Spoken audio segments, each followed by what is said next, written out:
Bonjour tout le monde, j'espère que vous allez bien. Comme je vous ai dit toute la semaine, je vous ferai la lecture des évangiles de la semaine sainte de Maria Valtorta. Donc Maria Valtorta, ici présente, est une mystique italienne qui pendant la Seconde Guerre mondiale a reçu les visions de la vie de Marie et de Jésus, donc de la naissance de la Vierge Marie jusqu'à son Assomption. Il y a 10 tomes exactement. Le premier et le dernier tome est consacré à, il y a un peu plus Marie et il y a un peu plus Marie et sur les 7 tomes, c'est toute la l'évangélisation de Jésus. Elle est restée alitée pendant plus de 20 ans. Ses visions lui procuraient des mini-crises cardiaques. Jésus l'appelait Petit Jean parce que Jean était l'apôtre préféré de Jésus. Et donc par ce sacrifice, je la remercie énormément parce que grâce à elle, j'ai pu connaître la vie de Jésus, parce que la Bible, pour moi, c'est trop compliqué. Mais alors les évangiles de Maria Valtorta se lisent comme des petits pains.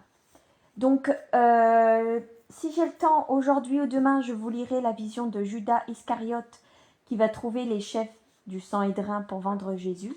Mais là, tout de suite, je vais vous lire le Mardi Saint, enseignement à partir du figuier desséché, question sur le tribut à payer à César et sur la résurrection. Donc, qu'est-ce qui s'est passé le Mardi Saint pour Jésus? Vision du 1er avril 1947.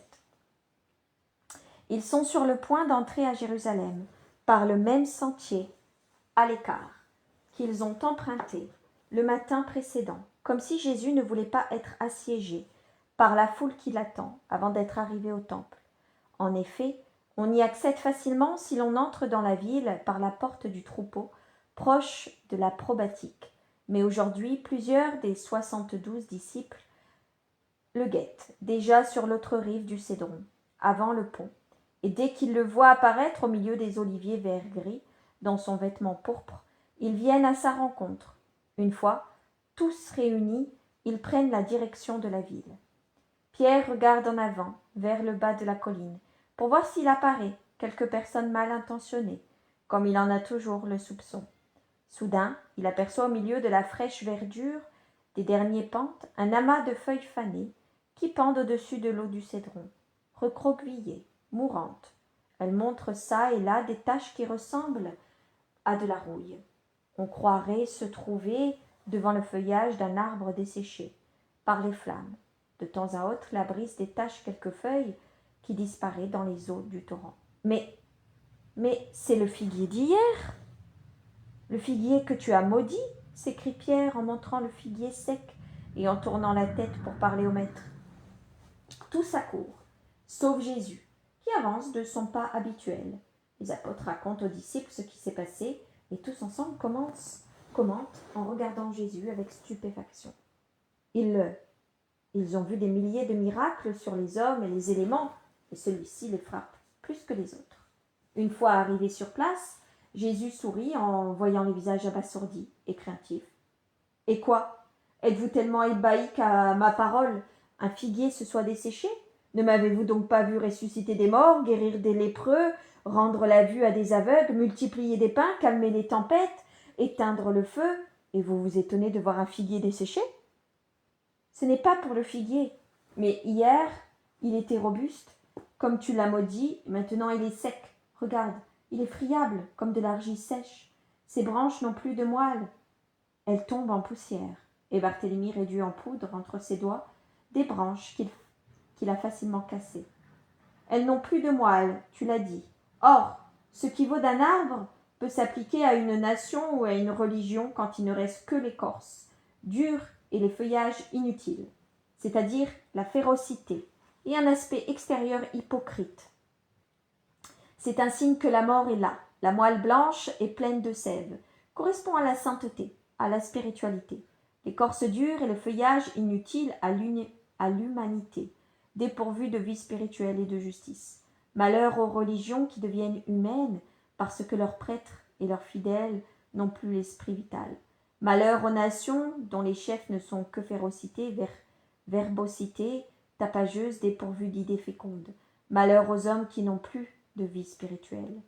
Judas intervient sans amertume, mais son ton et doctorale. Ta parole a beau être juste. Si tu devais tenir un tel discours devant les grands d'Israël, tu ne passerais pas pour un sage. Ne te flatte pas si jusqu'à présent ils t'ont laissé parler. Tu le dis toi-même, ce n'est pas par conversion de cœur, mais par calcul. Sache alors, toi aussi, calculer la portée et les conséquences de tes paroles. À côté de la sagesse de l'esprit, il y a aussi la sagesse du monde. Il faut savoir en user à notre avantage, car enfin, pour l'instant, nous sommes dans le monde, pas dans le royaume de Dieu. Le vrai sage est celui qui sait discerner les choses sans que les ombres de la propre sensualité et les réflexions du calcul les altèrent. Je dirai toujours la vérité de ce que je vois. En somme, ce figuier est mort parce que tu es venu le maudire, ou bien est-ce un pur hasard, un signe? Je ne sais pas, demande Philippe. C'est tout à la fois. Mais vous serez capable d'en faire autant que moi si vous arrivez à avoir la foi parfaite. Ayez-la dans le Seigneur très haut, et quand vous l'aurez, en vérité, je vous dis que cela vous sera possible, et bien plus encore. En vérité, je vous dis que si quelqu'un arrive à avoir parfaitement confiance en la force de la prière et dans la bonté du Seigneur, il pourra dire à cette montagne de se déplacer et de se jeter dans la mer, s'il n'a pas dans son cœur la plus légère hésitation. Mais s'il croit fermement que ce qu'il ordonne peut se réaliser, cela se réalisera. On nous prendra pour des magiciens, et on nous lapidera, comme c'est écrit de ceux qui exercent la magie. Ce serait un miracle bien bête, et à notre détriment, lance Judas en hochant la tête. C'est toi qui es bien bête, tu ne comprends pas la parabole, réplique Jude. Jésus prend alors la parole, mais sans s'adresser particulièrement à Judas. Je vais vous rappeler une ancienne leçon.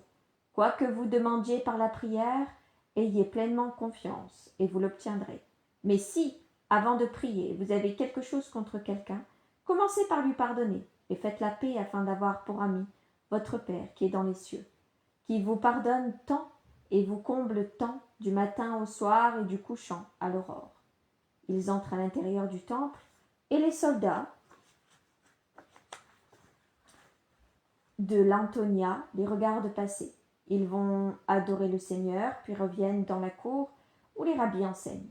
Aussitôt, avant même que les gens n'arrivent et ne se groupent autour de Jésus, des Séphorains, des docteurs d'Israël et des Hérodiens s'approchent, le saluent avec un faux respect et lui disent « Maître, nous savons que tu es sage et véridique, que tu enseignes la voie de Dieu sans tenir compte de rien ni de personne, excepté de la vérité et de la justice, et que tu te soucies peu du jugement des autres sur toi, et que tu désires seulement conduire des hommes au bien.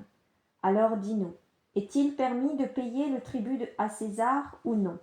Quel est ton avis? » Jésus porte sur eux l'un de ses regards d'une pénétrante et solennelle perspicacité, et il répond « Pourquoi me tentez-vous, hypocritement? Certains parmi vous savent pourtant que l'on ne me trompe pas avec des honneurs affectés. Mais montrez-moi une pièce de monnaie utilisée pour s'acquitter du tribut. » Il lui en présente une. Il l'observe au recto et au verso, la gardant sur la paume de sa main gauche. Il la frappe de l'index de sa main droite. De qui est cette image et de qui est cette inscription? C'est la figure de César, et l'inscription porte son nom, le nom de Caius Tibère César, actuellement empereur de Rome. Dans ce cas, rendez à César ce qui est à César, et à Dieu ce qui est à Dieu. Puis il leur tourne le dos, après avoir rendu la pièce à celui-là qui lui avait prêté. Au milieu des nombreux pèlerins qui l'interrogent, Jésus réconforte, absout, guérit pendant des heures. Enfin, il sort du temple, peut-être pour franchir la porte et prendre la nourriture que lui apportent les serviteurs de Lazare, qui en ont été chargés. Quand il revient, c'est l'après-midi. Il est infatigable. Grâce et sagesse coulent de ses mains, posées sur les malades, ou de ses lèvres, pour des conseils personnels donnés à la foule de ceux qui l'approchent. On dirait qu'il désire tous les consoler ou les guérir tant que cela lui est encore possible. Finalement, le crépuscule est venu, et les apôtres sont assis par terre, sous le portique fatigués et étourdis par ce mouvement continuel de la foule, dans les cours du temple à l'approche de la Pâque. C'est alors que des hommes s'approchent de l'inlassable des riches, à en juger par leurs vêtements somptueux. Matthieu, qui ne sommeille que d'un œil, se lève et secoue les autres. Des Sadducéens viennent trouver le maître. Ne le laissons pas seul, et veillons à ce qu'il ne l'offense pas, ou ne cherche pas à lui faire tort, et à le mépriser encore une fois. Ils se lèvent, tous pour rejoindre le maître, qu'ils entourent immédiatement. Je crois deviner qu'il y a eu des représailles quand ils sont allés au temple, ou qu'ils y sont revenus à Sexte.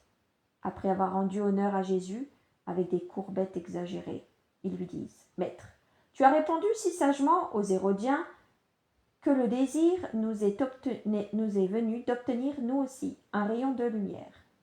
Écoute, Moïse a dit « Si un homme meurt sans enfant, que son frère épouse la veuve, pour donner une descendance à son frère. Or, il y avait parmi nous 7 frères. Le premier épousa une jeune fille et mourut sans descendance, laissant ainsi sa femme à son frère. Le second mourut lui aussi sans laisser de descendance, et de même le troisième qui épousa la veuve des 2 précédents. Il en fut de même jusqu'au 7e. Finalement, après avoir épousé les 7 frères, la femme mourut.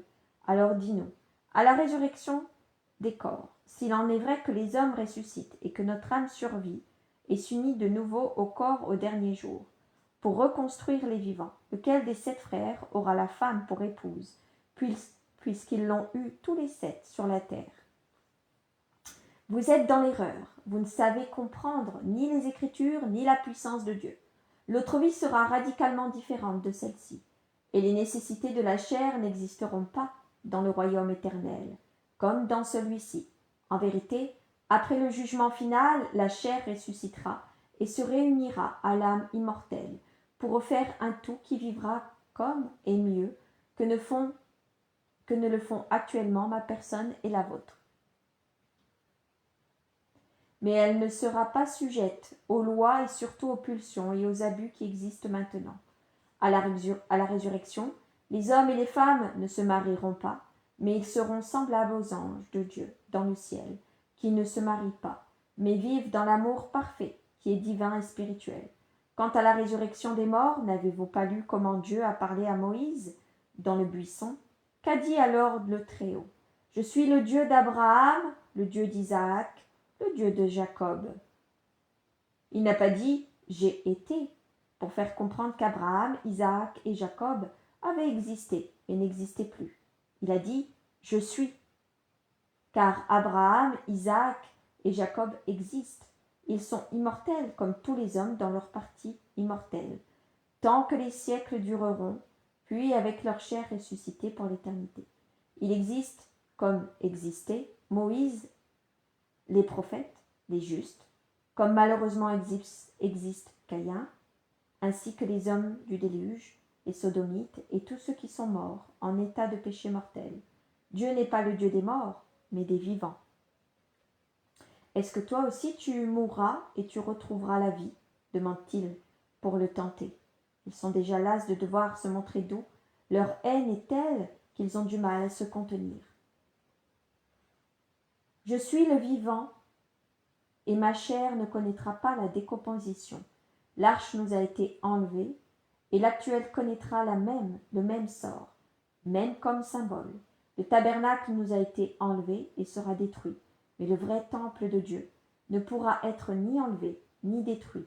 Quand ses adversaires croiront l'avoir fait, alors viendra le moment où il s'établira dans la véritable Jérusalem, dans toute sa gloire, à Dieu.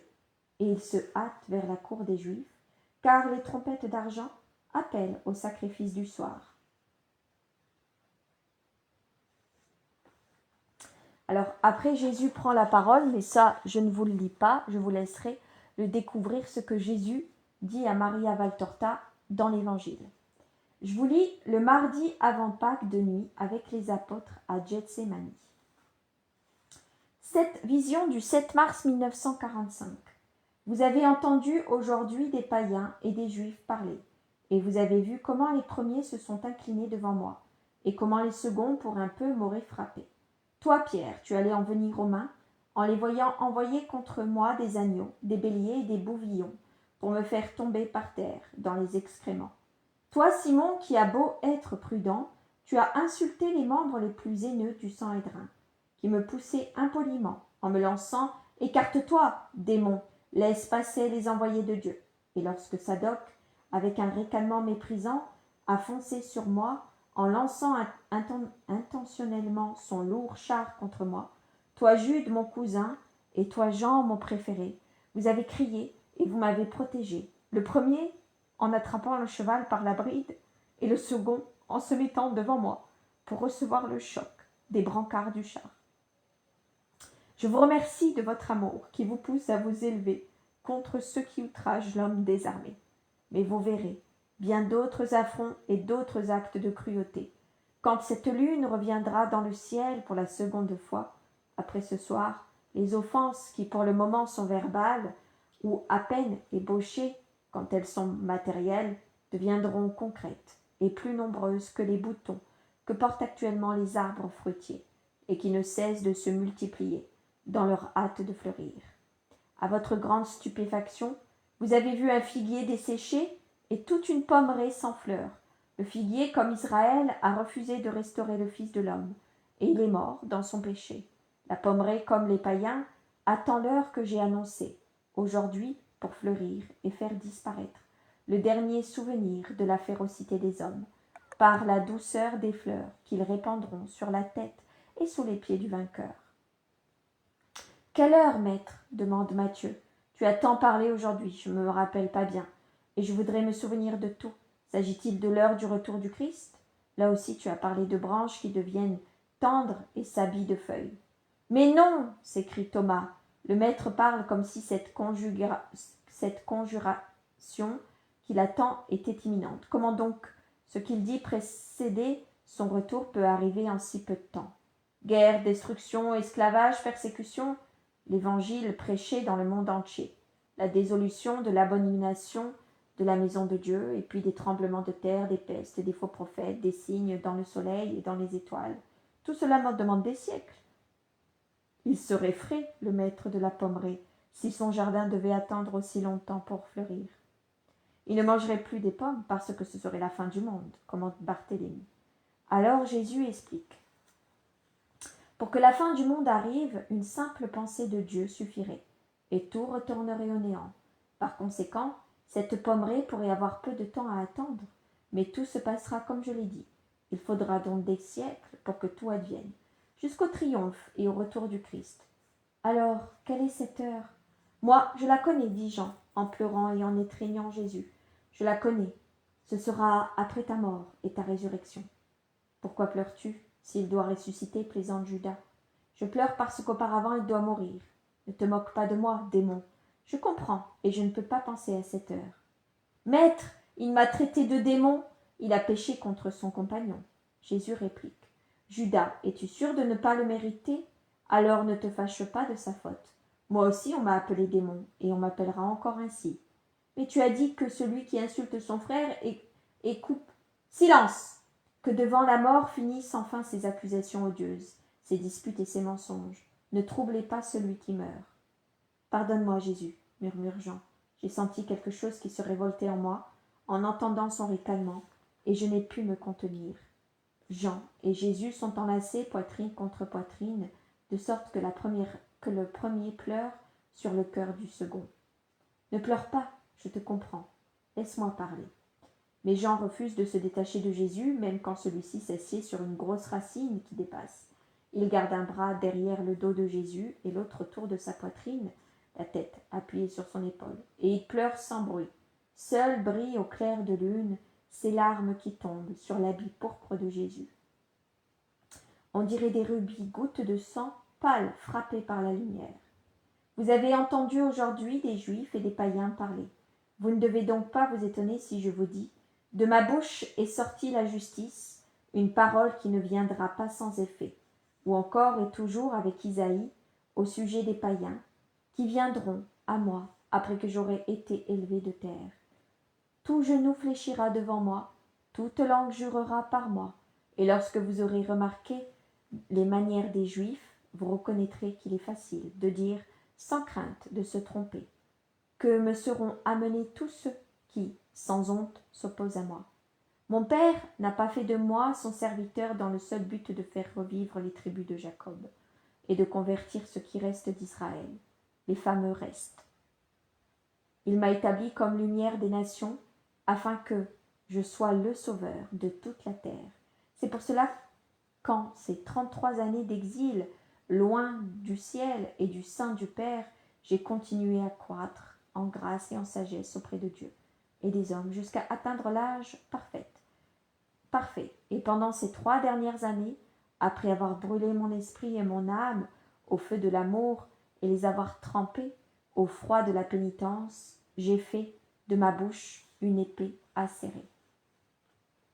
Le Père Saint qui est mon Père et le vôtre m'a jusqu'ici gardé sous l'ombre de sa main, car l'heure de l'expiation n'était pas encore venue. Désormais, il me laisse aller, la flèche choisie, la flèche de son divin carquois, après avoir blessé pour guérir, blessé les hommes pour ouvrir dans leur cœur une brèche pour la parole et la lumière de Dieu. Vol, rapide et sûre elle-même, blessée à la seconde personne, l'expiateur, l'obéissant pour tous les fils d'Adam désobéissants. Et comme un guerrier qui est frappé, je tombe en disant, pour un trop grand nombre d'hommes, c'est en vain que je me suis fatigué, sans raison, sans rien obtenir, j'ai consumé mes forces pour rien. Pour rien? Mais non! Non, c'était pour le Seigneur éternel qui ne fait jamais rien sans but. Arrière Satan qui veut me porter au découragement et essayer de me faire désobéir. À l'alpha et à l'oméga de mon ministère, tu es venu et tu viens encore. Eh bien voici, je me lève pour la bataille. Il se met réellement debout.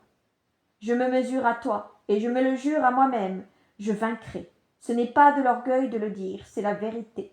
Le Fils de l'homme sera vaincu dans sa chair par l'homme, le misérable ver qui mord et empoisonne par sa fange putride. Mais le Fils de Dieu, la seconde personne de l'ineffable Trinité, ne sera pas vaincu par Satan. Tu es la haine et tu es puissant dans ta haine et dans ta tentation.